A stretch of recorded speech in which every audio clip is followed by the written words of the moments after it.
Hello guys, we are back with our next lecture. In this lecture, let us go through the next topic. So the topic is CPU bound and input on. So this is a small topic guys, and after this we will be discussing in detail about context switching guys. So what exactly happens when we do a context switch, and after that we will be discussing two major terminology, that is a primitive and non-primitive guys. I'll be giving you some hints to remember them in simpler way guys. Okay, and that difference is really important guys. To solve any problem, if you confuse in this terminology, you are going to keep wrong answer and come guys. So that is the reason why it's really an important thing. Okay, yes. So now let us start. So first let us complete this CPU bound and input bound guys. Okay, yes. So what is a CPU bound or input bound process guys? So if there is a particular process, so assume that these are the two processes. So this process is a printing process guys. So assume that you gave a PDF for this and you are asking this process to print that whole PDF which is having 100 pages or 150 pages like that, right? Yes. So at that time what it will work on guys, so it is going to work with an input output device like a printer, and it will print those papers, right? Yes. So what it is doing, it is working with the input output device, and it is going to spend most of its time with input output device. So that is the reason why this blue process is called as an input output bound process. So an input output bound process is one that spends most of its time doing IO than it spends doing computation. So is it going to compute anything guys? So the only thing according to my knowledge, when you give a print, it will check the size, it will do some flattening or something, and it will give you a size of the file, and it will start printing, right? That's it. So the initially it will take around 5 minutes, right? Yes. And after that it will start printing for 150 pages I'm saying. So it will take 5 minutes to flatten things and all those things, and after that it will start printing, and it will take around 15 to 20 minutes to print. So it is spending almost 20 minutes in printing and only 5 minutes in computation. So that comes under IO bound process. Similarly, if a particular process is there and you are trying to print prime numbers with it, okay, so at that time, and you are trying to print prime numbers under 10,000 or 1 lakh, so at that time what it will do computation for longer times, right? Yes. So that is the reason why that kind of things will come under CPU bound process. So if a particular process is spending most of its time in doing some computation, so that is nothing but CPU bound process. Got it? Yes. So I'm giving some real-time examples guys, because with them only in examination you can recall and you can understand the question easily, right? Yes. Okay.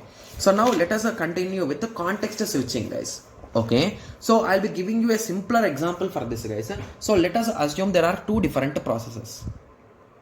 Okay, so if you recall, what is the thing that each and every process will have guys? So each and every process will have PCB guys. That is nothing but a process control block, right? Yes. So this process is having a process control block, this process is having a process control block. Okay, so assume that whenever a process is running, its PCB will be stored or will be used by the CPU, right? So to access things, to get something, to get information and all those things, right? Yes. Okay, so what happens is, so assume that this process is being executed guys. Okay, and at that time what this process is doing, this process is just being idle, right? Yes. So it is idle till here. So assume that now process 1 told that give me 5 minutes please, I want to execute, please give me a chance. So now you agreed that okay, I'm going to give you a chance. So what you will do is, once you are ready to give a chance or you want to switch from executing to idle state. So what is happening? Executing to idle state means what you will do, you will save your PCB into the main memory or somewhere, and you will give this guy a chance to start executing.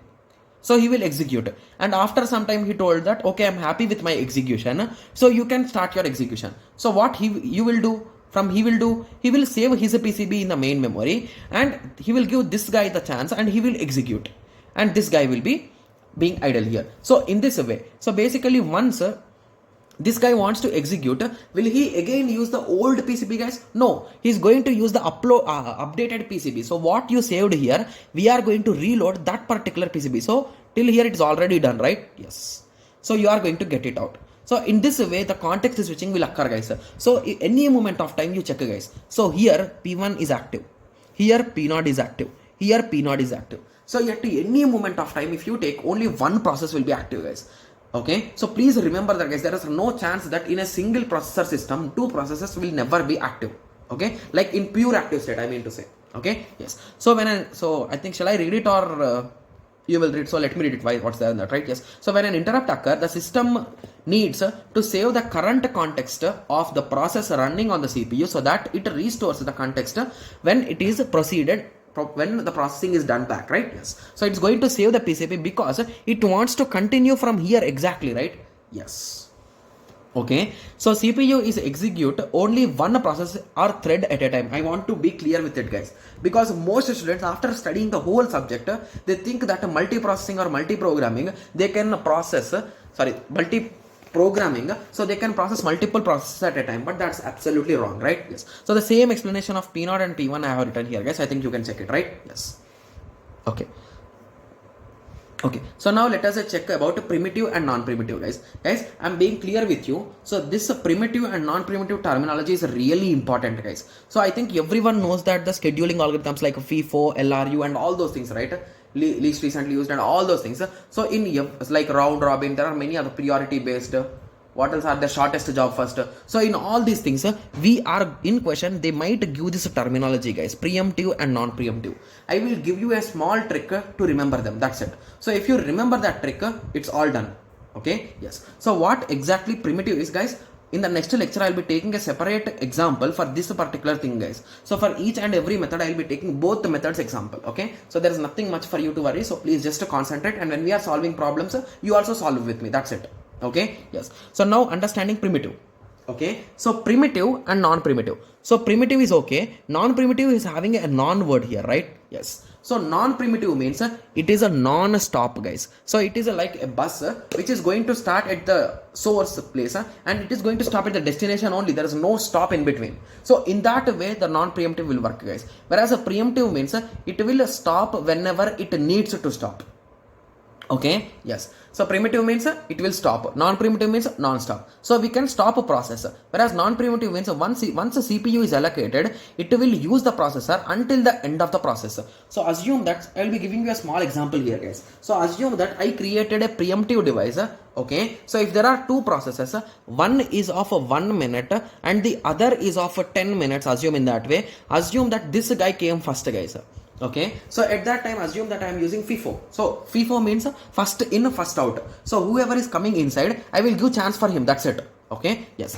Okay. So I will give chance for this guy, and after this guy started. So basically this guy started, and his time is now 9 minutes. So at this time, this new guy came, green guy came, and he is saying his time is 1 minute. So he's requesting this guy to say that my time is only 1 minute. Please give me a chance. Give me a chance. In that way. So he's asking in some other way. Assume in that way. So at that time, what he will say? Okay, I can stop. I will stop for 1 minute.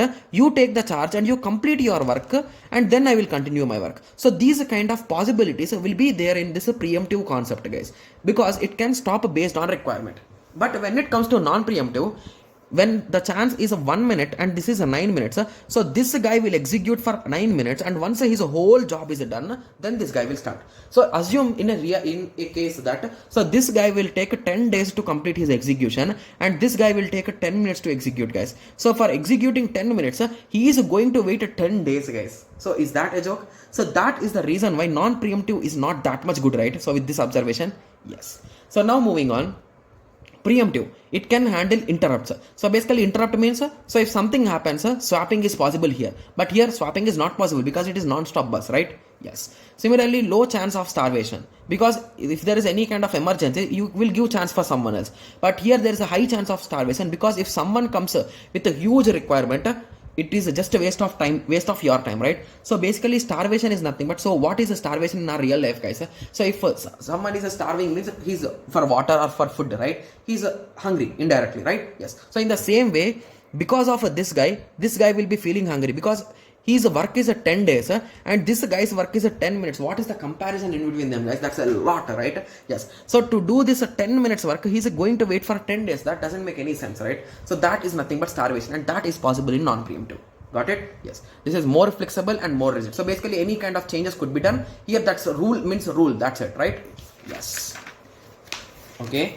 Similarly, it has overhead of a scheduling. So basically here, whenever we are swapping something, so basically here I told, right? So here I'm giving chance for this guy and I'm returning the chance. So basically this giving chance and taking chance will take some time. So those kind of small overheads could be there, where here there will be no overheads. Okay. It is a costly, it is a cheap, because when it compare with respect to time. Got it? Yes.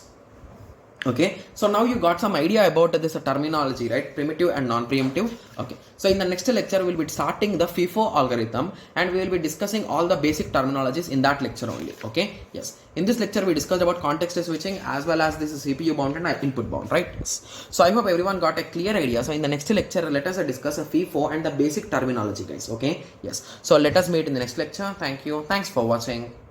Like, share and subscribe for more awesome videos like this. Thank you.